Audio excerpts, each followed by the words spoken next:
Bienvenidos to Pica Poco Kitchen. Today we're making camarones a la diabla, deviled shrimp. Vámonos.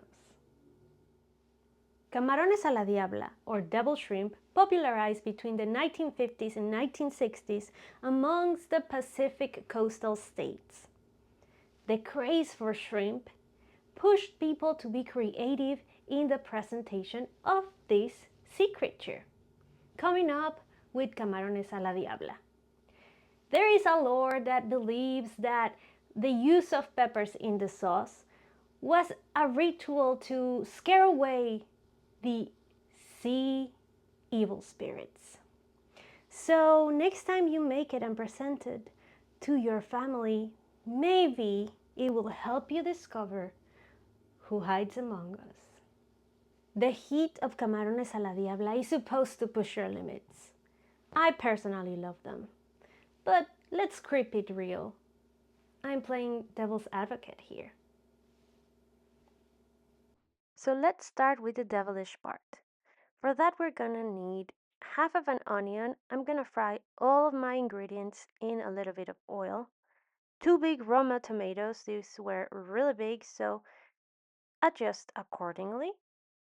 And for the hellish color, we're gonna add 3 Guajillo peppers. Remember that Guajillo peppers bring the color and the flavor, but not the spice.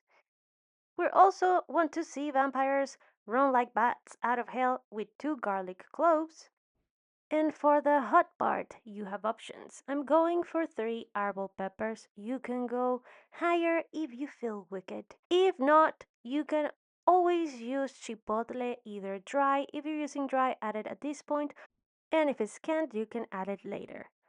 Remember to take out your dry peppers first because they can burn easily. So we're gonna go in that order. First the Árbol peppers, then the Guajillo peppers. Then you wanna take out your garlic, your onion, and last but not least, your tomatoes. If you wanna give it another take, you can also use a morita pepper. This sauce is good for 4 servings, so depending on how many ghouls you're feeding, you will have to adjust. Add all of your ingredients into your food processor, including the oil that you cook them in, plus 1 tablespoon of water just to help the blades. Season with salt and pepper, or even some bouillon, chicken or shrimp. Commonly, camarones a la diabla are served with rice, so I'm making butter rice. For that, you're gonna need 2 tablespoons of butter and a splash of olive oil or any other neutral oil to raise the smoke point. I will be sauteing a quarter of an onion diced into this butter until it becomes translucent. I'm doing all this off camera because this is my official rice cauldron and it is not compatible with my table stove. Once my onion's ready, I'm gonna add 2 garlic cloves finely diced. And that's the thing with rice. Among of the many tricks there are, you need to find the pan that works for you. Once you find it, you don't want to let it go. And now we're ready for the rice. Make sure to rinse that rice really well under cold water. We're gonna add our measure into the pan, take it back to the stove, give it a toss and a stir, and let it cook for a couple of minutes. Then we're gonna add 2 measures of broth. Why am I saying measures, you may ask?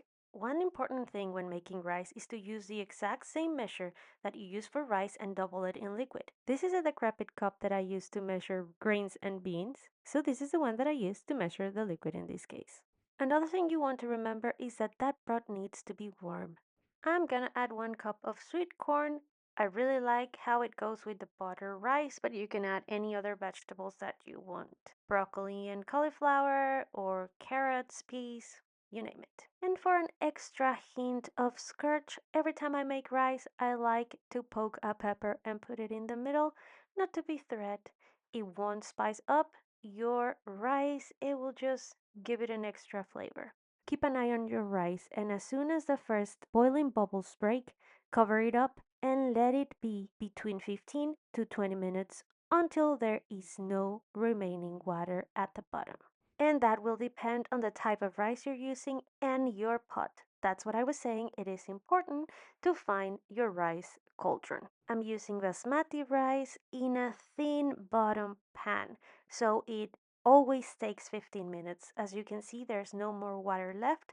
Give it a fluff with your fork, and of course, you will be tempted, so give it a taste. The key to having a flavorful rice is to have a flavorful broth. Another secret from the dark hold of rice requires you to do the following incantation. Grab a clean and dry kitchen towel and wrap your cauldron lid with it. Put it back over your rice. The kitchen towel will trap the steam and absorb the condensation, which will give you the perfect texture. Now that our rice is ready, let's go back to our shrimp. I'm gonna start with a quarter of an onion cut in thick strips. You can go julienne if you like it, but I prefer a little bit of a crunch. And I have 12 ounces of shrimp. As I told you before, I'm doing half the batch for this occasion. Season with salt and pepper and give it a toss. I get my shrimp in bulk and they already come peeled, no heads, no tails, but I wouldn't be mad at all if you use shrimp with heads and tails on. When your shrimp starts becoming pink, we can move on to add the sauce. Here is mine after I pass it through the sieve and looking silky smooth. Add it and mix well. Let that sauce simmer for a couple of minutes until your shrimp finish cooking. And you'll be able to know it's ready when it starts smelling and looking beautiful.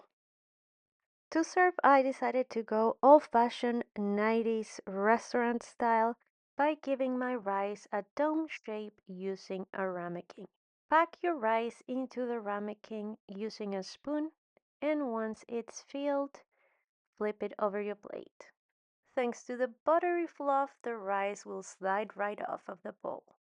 And save that pepper to serve with your rice as a side for another dish or by itself.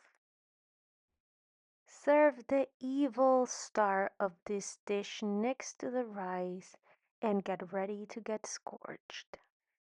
In all its glory, let me introduce you to deviled shrimp. Bon appetit. And here we go. Sprinkle some cilantro on them. I like to enjoy mine with tostadas, but you can have yours with tortilla, totopos, teleras. The vitamin T, it's gonna be all up to you. Let's dig in.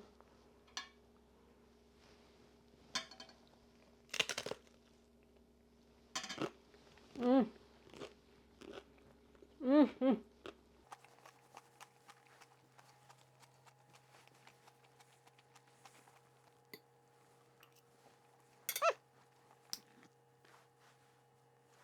It's love at first bite. Almost lost my mustache there.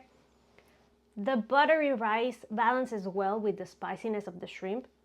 You're gonna love them, and I hope you give them a try. So if you like this recipe, just like this video, please share it with your friends, like, subscribe, and be notified. And for more, follow me on the socials. Please eat, drink, and be spooky. Wishing you a very happy Halloween. Adios, amigues.